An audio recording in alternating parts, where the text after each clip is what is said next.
back to Attack on Titan. The last episode was kind of rough, so hopefully this one is a little nicer to me. Who is he talking to? I mean, that's a pretty smart way to do it. Like, alright, let's just carry you right up onto shore and have a little chit-chat. I love her so much. Oh, Jesus. Like, it's kind of fucked up, but it is, I don't know. Hanji is just so funny to me. Yep, fuck your mom too. Like, shut up. She makes a good point. Oh, it was her. Did she make that decision spur of the moment, or has she been planning this for a little while?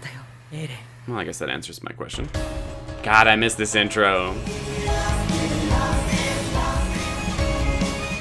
Brave volunteers. Okay, so I guess this whole episode is going to be a bit of a flashback, but I'm okay with that. Little babies. Will you stop being such a Debbie Downer, dude? You always do this shit. Like, yeah, some victory. No. Like, shut up. Damn. Hanji's like, I'm not stupid, thank you. Damn it, Hanji.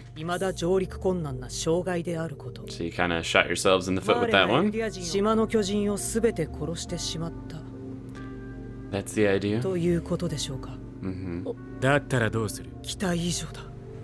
Yeah, I mean, they're pretty cool, I guess. Interesting. Why are you being so weird about it then? Monkey. Are you like hot for him or something? What was that? And that secret plan is... Isn't that just the rumbling? Oh, is he the only one that knows that? I didn't realize that he was the only one that knew that. But that would just destroy the entire world, wouldn't it? You kept it a secret because of that? No offense, Aaron, that's a dumbass reason to keep that a secret. Yeah, I don't think that's how we're gonna win this. And here comes... yeah. Oh. Okay, that's the Colossal Titan. What's that butter mean? Oh, that looks pretty fucking terrifying, actually. You're gonna love it. Yeah, not everyone, but a lot of them. You can't just ask someone that, Sasha. It's a cool response, though. That's what some believe. Damn right, we're free to think what we want. Sasha. Oh, this makes me miss her so much more, though. Come on. They're doing this on purpose. I know it's funny, but you're gonna make me cry. It actually makes me so sad, dude. Not you, Sasha. She just wanted to eat good food. I'm sure he has. Probably not, but... that is true. Okay, but there is a part of that that's wrong. You're not all monsters.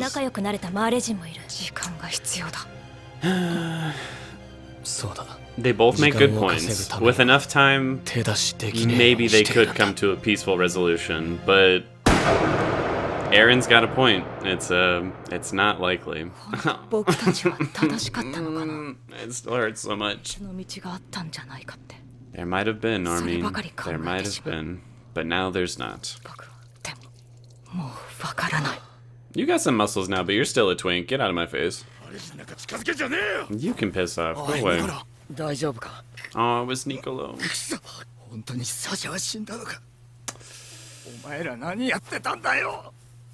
We're talking about stupid shit. Just shut up. Shut up. Don't try to bullshit it. You liked her. You two were friends. Shut the fuck up.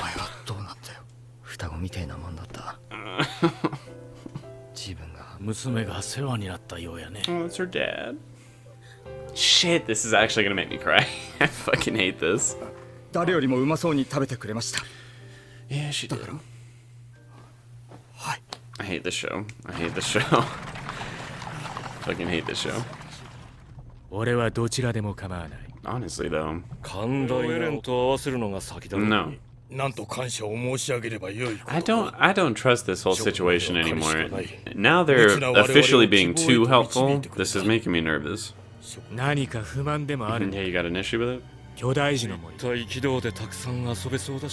Might be. No. Oh, poor Falco. The kid literally didn't do anything. Yeah, you definitely did. That is also true. That's where you're wrong, though. You did have a choice. You made a choice that helped you out a whole lot more than the other one. But oh, he's talking to Annie. That's interesting. But again, I hate the whole we didn't have a choice thing. You did. I get what you mean by that, but you did have a choice. You just chose the better one. It's not the only way to win, but it is now.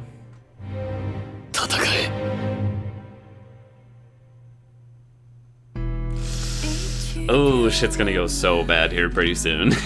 Like, it's already gotten really bad, but I can feel it. Things are heading towards a really, really bad situation. Alright, well, I really liked this episode. It was a much quieter one compared to, I don't know, the last, 5 episodes or something. Which, I've said it before, when you have a ton of action and a lot of, really forward progressing plot-based stuff, you're gonna need an episode like this one where you take a moment, relax a little bit, reflect on what's happened, and tie up any, loose threads that may not make that situation make any sense. And in this case, it did all of that. It took us 3 years back to find out exactly how they've established these relationships with the Marleyans that are now working with them. It did not really answer why Eren has had such a dramatic change in personality. Although, to be honest, his personality has always been a little ever since I can't remember if it was when he gained all the memories of the people before him, or if it was something right after that. There was a moment in the show where you see the look on his face just change, and ever since that moment he's been a little bit different. This season in particular, a lot different. I need to go back and rewatch it so I can find that exact moment, because I remember it. This to me feels like the first episode to really, really introduce Yelena, and also, what the hell was his name? Onyan Capone? I think is how you pronounce it. But anyways, this is the episode that kind of introduces those two characters, gets you to sort of realize where they come from and why they're doing this. But I also don't trust either of them as far as I can throw them, because they're just too helpful. Too helpful. It would make sense considering all that Marley has done to them, or supposedly. Again, that's something we haven't seen, just something we've been told. But I don't know. There's not even an ounce of hesitation, not even a little bit of mistrust on their part. They're just here's all the information you want. Here's this, here's that. We'll help you with this, we'll help you with that. It's a little too much. It makes me extremely nervous. We didn't get a whole lot of it in this episode, but I love the relationship between Levi and Zeke. Just because there's so much animosity between the two.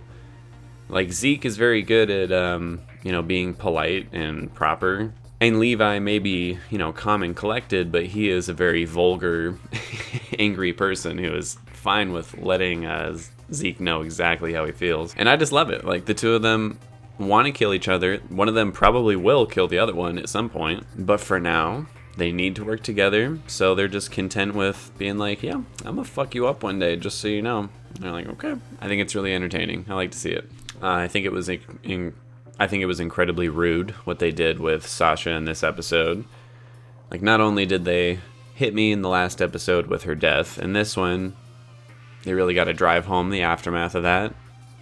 See her family crying at her grave. The chef from Marley, of all places, who actually ended up liking her a lot and made her a lot of good food.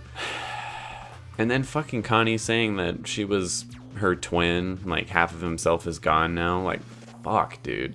I know this is supposed to emphasize, like, this is what happens in war, you know, people you love and care about are gonna die, and when they do, it's not some heroic sacrifice, it's usually just a random event that leaves a hole inside of you, and they very artistically displayed that here, and I wasn't appreciative of that at all. I thought this would be a cry-free episode, and then they hit me pretty damn hard with those emotions in the graveyard scene. Even just the flashback of Sasha, like, eating the lobster for the first time, literally crying because it tastes so good. I hate this fucking show. I wonder what's going to go on with this conversation between Annie and Armin. Armin, I guess it's not really a conversation. Armin's just talking to her. I don't think she can even hear him. But I'm sure they're not doing that for no reason. And Annie's literally been, you know, just on the side in that crystal since the end of season 1. I would like for her to get out at some point, just so I can see some kind of resolution to her character. And then they end the episode rather ominously with Eren clearly really stuck on that mentality of, like, there is no other option anymore. We have to fight. We have to fight. We have to fight. Now he's so much more calculated and calm about everything, which leads me to believe that that anger is still there, but I'm guessing he has found a way to, like, actually use it, and that's actually fucking scary. Like, his whole persona really scares me, I'm not gonna lie. Like, the amount of anger that he displayed as a child to now be honed into, like, a serious weapon. And on to the technicals. How fun was the episode? I'm gonna go with a 4 out of 10 because it was a very quiet episode. It was a very dialogue heavy episode and extremely emotional during parts, which is not really fun. I'd say the most fun I had in this episode was actually watching any interaction between Levi and Zeke. That is incredibly fun. Oh, and Hanji. Hanji was great. I'm gonna bump it up to a 5 just for Hanji. How important was the episode? I would give it... honestly, I would give it a 10 out of 10 because it literally explains what they've been doing during these whole 3 years leading up to, you know, what we've seen in the last 6 or 7 episodes. Developed a lot of things going forward, including them having Zeke out in the forest.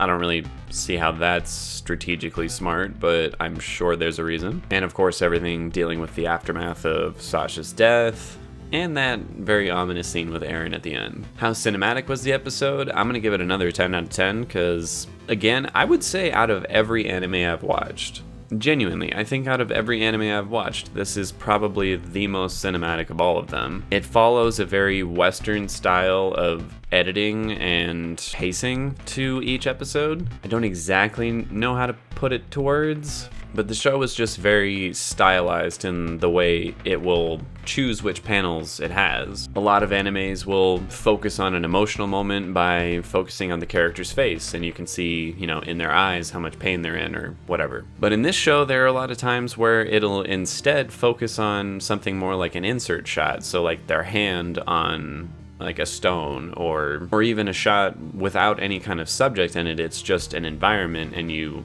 like hear a certain musical cue or a character saying something. Stuff like that elevates it above other animes in terms of how cinematic it is. Music, honestly, I'm gonna give it another 10 out of 10. There was a particular scene with Hanji and Yelena when they're both kind of going back and forth about what information each one has. There's such a subtle, unnerving musical score going through that scene, which again makes it cinematic. And it was really good. Like, it was super unnerving and made the scene both like a mixture of entertaining and very tense, which was awesome. And then the music playing through the whole, you know, final like 2 or 3 minutes was so fucking good. Really set the tone for what I'm assuming is going to be like the rest of the season. And then there was all the emotional stuff playing over the graveyard scene, which was incredibly effective. Effects, I'm going to go with a 9 out of 10 because as far as I could tell, if there were a lot of effects in this episode, I didn't notice them as much, which in an anime, I think is what you should do. Costumes and sets, which again, for an animated show, it's design. I'm gonna go with another 9 out of 10. I particularly like the costumes of this show because it all feels very realistic and functional, while at the same time being stylized and cool looking. Acting wise, it was really astounding, honestly. I'm gonna go for... there wasn't any one performance that truly wowed me, so I'm not gonna do a 10 out of 10, but I will do another 9 out of 10. I don't know if I'm gonna pronounce his name right, but I believe the actor playing Nicolo is Eiji Hanawa? I hate getting names wrong, I'm sorry. But I think he did a fantastic job during the scene where he offers, free food to her family, and at first kind of denies, caring about her. And like, I just made food for her, I don't know why I should care. Like, it was a performance that I wouldn't say was subtle, but you could feel the emotion, like, trying to be contained during the whole scene, which really fits the character, really made the actual scene that much more hurtful, in a good way. As for the pacing, it was a very slow-paced episode, but at the same time, I was really surprised when it was over, because I was like, oh shit, we're already done? And I know they're only like 24-minute episodes, but even for an episode of Attack on Titan, that felt pretty breezy. And considering this was almost entirely exposition and flashbacks, that's very impressive, because normally that just puts me right to sleep. Here it did not. It kept me thoroughly engaged and just breezed right on through. But the fact that it was a slower episode means I'm gonna give it a 9 out of 10, just because I prefer faster paced stuff when it's just boom, boom, boom, let's go. And that leaves this episode with an 8.9 out of 10, which I think is very fitting. It was a great episode, not one that's, filled with action or huge story beats moving us forward, but it's exactly what was needed. Very emotionally heavy hitting. And somehow, despite being almost entirely a flashback episode, managed to be very engaging and not even once make me check to see how much time is left in the episode. So I hope you all enjoyed as well, and I will see you all for that next episode. Who fucking knows what's going to happen on this show? I'm not even going to attempt to make any theories at this point. So I will see you all next time. And that's about it.